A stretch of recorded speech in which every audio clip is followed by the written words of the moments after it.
Well, hello everybody. My name is Benjamin Arts and welcome to the Space Grand Challenge 2026 Silent Horizon. Today I am joined by none other than Matt Schnittker. Yes, thank you. So I went to Cal Poly in the 1990s. It was an exciting time for the animation industry. Yeah, the industry was in a lot of change. Toy Story had just come out, and I was studying computer science, and I attended the SIGGRAPH conference, which is a computer graphics conference in Los Angeles. And I got to meet with all these animation studios. DreamWorks was there. Pixar, Walt Disney Animation Studios, and I actually interviewed at SIGGRAPH. And so I got straight out of Cal Poly, I got an interview with Walt Disney Animation Studios, and they decided to hire me. So my first film that I got to work on was Walt Disney's Dinosaur. I hired in as part of the technical crew, and I've been there for 28 years. Wow, okay. I mean, it's amazing to find a job and kind of be able to stick around. I mean, 28 years must mean that you're loving it over there. I'm curious, how were you able to step over from software engineering into kind of this animation and film world? Because I feel like in my head, I'm like, okay, how do you connect the two? You know, when I was studying computer science at Cal Poly, I got to the end of my degree and I was like, if I ever have to look at another line of C++, it'll be too soon. But writing code in the real world is pretty different than writing code academically, for one thing. But secondly, I knew I didn't want to work at like a regular tech company. I didn't want to do just something that was just purely technical. I wanted to be somewhere involved in either art or media or games. Um, and what I found is there is a lot of technology in filmmaking, an amazing amount of technology in filmmaking.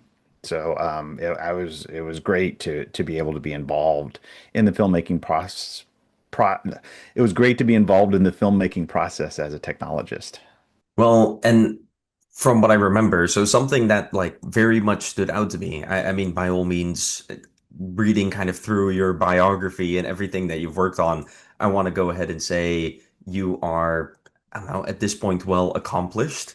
And one of the things that really stood out to me is that you've been listed on, I was going to say a couple patents, but at this point, multiple patents related to film technology, which I don't know, is awesome. It's kind of amazing to learn a little bit about that.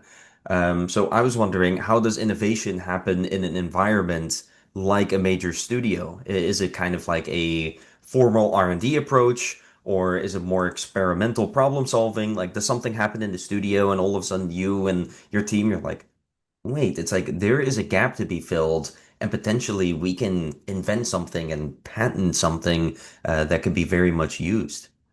I guess the short answer is kind of all of the above. I mean, Okay. filmmaking's a really creative environment, and the technology inspires the art inspires technology. There's always new challenges. But another thing about animation specifically is it's a very collaborative environment. Mhm. There's many different departments, many different teams involved internally in making the film, and each area of every specialty has its own challenges. So there's room for innovation at every step of the process. So when you're working closely with artists, they're going to have challenges they want to solve. And you may be working as a solo developer, but much more likely you're working with a team of people, and that team's going to have ideas. And I've just been fortunate to work with teams where we had a lot of really interesting challenges to solve. And yeah, some of those ideas we were able to submit patents for. But there's innovation at every level of the process. I think that's one of the big things that we also focus on for the Space Grand Challenge itself. It's the fact that students are kind of coming out on a Saturday to learn a little bit more about cybersecurity, and they're going through these rooms right now to focus on problem solving and kind of hopefully in an innovative way coming up with a solution. And I'm wondering, at your team, and at Disney, I feel like Disney is known for like constantly pushing innovation along, constantly pushing, I don't know, new projects, new development. what does the culture over at Disney actually look like to push this innovative value of the company? Yeah, you got to give people. So I was an engineer for a long time, and then I moved into management. For about half my career now, I've been in technology management, and I think a really big part when you're managing knowledge workers is giving your folks room to grow, room to experiment, and encouraging them to do so. Constantly exposing them to new ideas, new knowledge.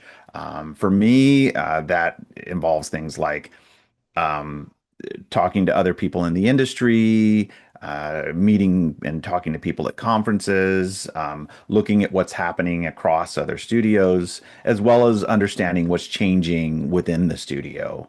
I like to say, as a technologist, everything we learn has a half-life of about 5 years. So everything you're going to have to relearn. Hmm. So you constantly need to be learning and constantly need to be growing. And in doing that, you're going to have ideas about ways to improve things and ways to change. And I think when you build this culture of learning, of empowerment to learn, giving your people autonomy to experiment, making it safe to make mistakes, and making it safe to fail, and try things, then you're going to consistently grow. Or for those of us that do technology, it's not like we're attaching widgets on an assembly line, right? It's not how many Jira tickets did you close or how many lines of code did you write. Hmm. We're knowledge workers. We're there for our ideas. So we really need to foster an environment where ideas grow. That's a great statement. And by all means, I don't know, you work within the creative industry, but outside of that, you also do a lot of creative work. On the right side of your screen, I guess your left side, you're involved in tintype photography. So it's interesting that you work with cutting edge technology, like the best of the best, and then still practice such a historic art form personally, right? Something that is kind of a little bit lost in the time, and it's amazing that you're keeping it up. I know that you recently went to a conference for it, still kind of teaching people about it, which is amazing. Do those two worlds influence each other? Could you tell us a little bit first about tintype photography, even? Yeah, so I run a small wet plate collodion photography studio. Wet plate collodion photography is the version of photography. Well, it was the predominant version of photography used during the Civil War. There was another form called a daguerreotype that used boiled mercury, so that was a very dangerous way. Wet plate Hmm. collodion was the newer, safer way to make a photograph during the Okay. 1850s and 1860s. If you take a wet plate collodion image on a metal plate, it's called a tintype. Tintypes were very popular. They're sort of the first Polaroid. You pour collodion on a metal plate, you put it in the camera, you expose it, you develop it, fix it, and hand it to the customer, and they can have it in under an hour to take with them. So it was one of the first sort of quick portraits, very popular. Someone would pop up next to an army camp and produce these, and soldiers could take them with them and send them home. So yeah, this was something I started a few years ago, and a lot of people. When you work in a creative environment, you find that a lot of people have creative outlets outside of work, things Hmm. they do besides their job that they have. We actually have at work at the studio an annual craft fair where artists bring in their stuff That's awesome. and sell their art or whatever it is. And it can be anything from, whether they make calendars or pottery or some sort of figurines, or it runs a whole spectrum of different kinds of art and creativity. So for me, yes, that's my 1850s photo studio. I do portraits. Okay. I mean, that's awesome. Well, and I feel like the fact that they encourage it by hosting a little fair in this context too, to go ahead and share it with everybody because, right, everybody makes a bunch of different stuff. So all of a sudden you see somebody that you know only in a professional environment and all of a sudden they're making calendars. It's like that probably I don't know, that would make me tear up a little bit because it's like, okay, it's like this is super cool. You get to learn a little bit more about everybody on a personal level, and that is super awesome. Real quick, just for the sake of clarifying, tin type means that you're taking the photo quite literally on tin, correct? Yeah, tintype is a photograph on a metal plate. I have here a picture of my wife. This is a Awesome. tintype I did of her. See if we can reduce the glare. You can see it's actually on metal. Um, Wow. so the way this picture's made is we're pouring a collodion mixture on here. There's certain metal salts in there. It goes into a solution of silver nitrate, it becomes light sensitive, goes in a holder, goes in a camera, gets exposed in the camera. Then it gets developed and fixed, and then we varnish it with a varnish, and this should last a couple hundred years.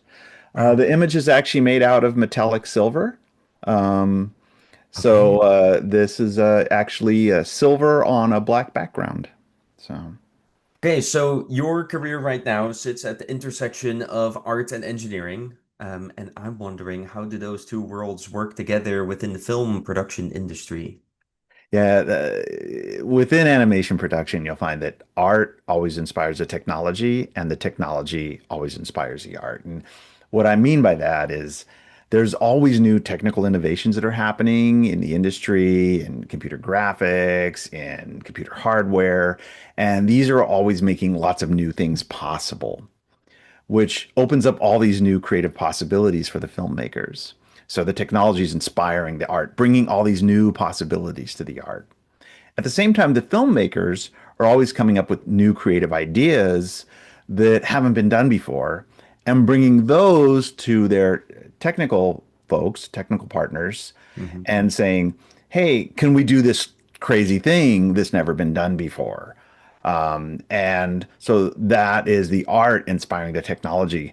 Then these two things kind of work together to constantly push boundaries and bring new ideas and push for new sort of new technologies, new visuals, new animation pipelines, new all kinds of um, new things to see on screen. So it's a pretty fun thing to watch over time, in the industry. Okay. I mean, I feel like I loved your quote there at the beginning. I feel like that's the main thing that kind of stood out to me. It's like, okay, it's like one inspiring the other and then vice versa. It is definitely a big portion of it. And I feel like I kind of caught you going into, I don't know, you definitely like talked about you were hinting at like the love of your job, which is amazing. It's like I'm happy to see that. And I'm hoping to kind of pull on that a little bit more and just kind of ask you what's been your favorite like project to work on so far? And I know you've had a lot of career and you probably have a top 20 that are all equal, but maybe one of those 20 that stands out to you? I probably have a top 20 that are all equal, yes. If I have to pick one that stands out, my first job out of when I first started the studio in 1998, was supporting the old 2D animation system called CAPS. This was a computer animation production system. It was used for the last scene of The Little Mermaid, actually, when Triton made the rainbow. But then it was used for Rescuers Okay. Down Under. It was used for The Lion King. It was used for Lilo and Stitch and Tarzan and all those 2D hand-drawn films.